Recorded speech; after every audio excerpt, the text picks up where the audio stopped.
about the work. So once he got going, an interview could go on for hours. As you well know, Paul.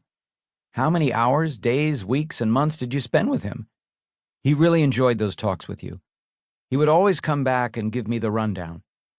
It made him blissfully happy to recall these events of his incredible life. There was only one session from among all of your interviews with him that caused him anxiety.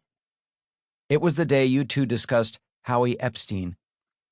After you left, Tommy told me he felt like he didn't express just how much he loved Howie and how valuable he was to the band.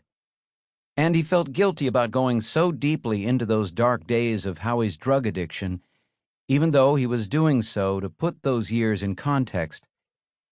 Tommy suffered a lot of loss in his life, but Howie's death impacted him like no other.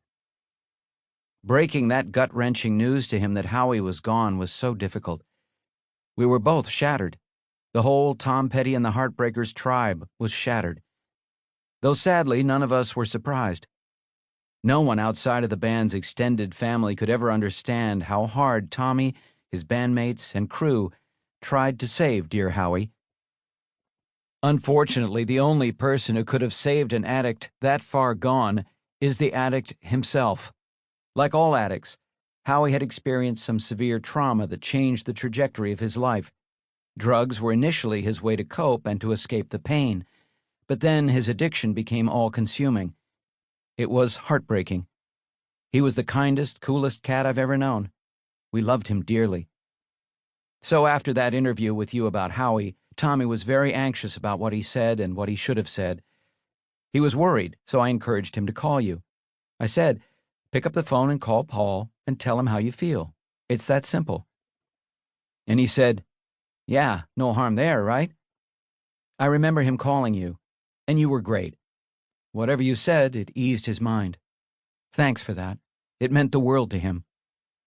It said so much to me about Tom, that he cared that much about giving the wrong impression about Howie. The only other time he called me after a session was when we did a whole talk on being a celebrity, and he told me a story of getting mobbed when going out for food with you. He called to ask if we could take that out of the book because, as he said, nobody wants to read me complaining about being a rock star. But how hard was it for him to be an icon and deal with the public? Like many public people, Tommy was a shy guy and didn't like the spotlight when he wasn't on stage. He understood that it came with the territory, but he really was just an all-around great guy trying to live a reasonably normal life like anyone else. But yeah, things got scary a couple of times. I remember when we first got together, we used to go out a lot back then, and people would stare and whisper. I'd hear, Tom Petty, Tom Petty. Often while we were eating or in the middle of a conversation, someone would come up and interrupt us. Even though they were mostly well-meaning, that stuff messed with my mind and made me acutely self-conscious, as it was all new to me. It barely bothered him, but he would notice my discomfort. I became immune to it after a while, too, as I learned to realize that people loved Tommy and were approaching him out of love and admiration, too.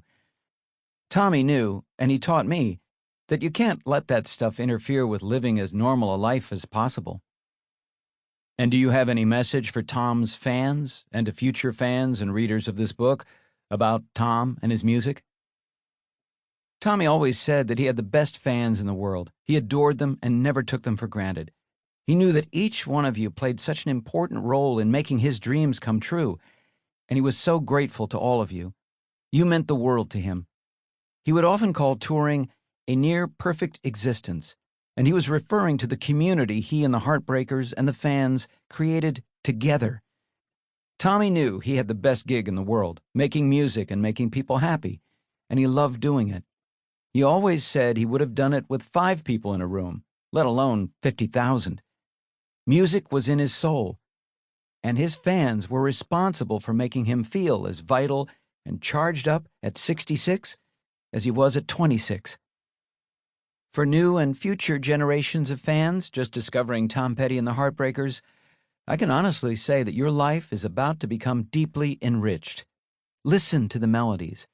Mike's amazingly inventive and just perfect guitar solos, Tommy's unique voice and rhythm guitar, Benmont's magical fingers on keys, and then the glue.